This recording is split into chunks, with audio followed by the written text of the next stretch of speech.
در بهترین روز قرار داریم. هم هفته آخری کاری است و هم روز عبادت است. جمعه مبارک.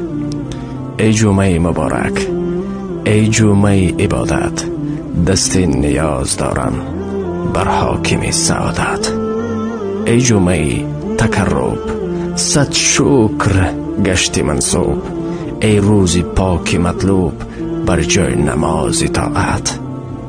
ای جمعه نمازی، عشق دلم گدازی، بر سوی بی نیازی هر سال و ماه و ساعت.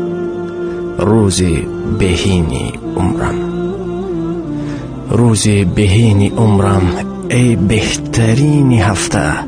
ای جمعه بشارت، ای جمعه کفارت. جمعه مبارک.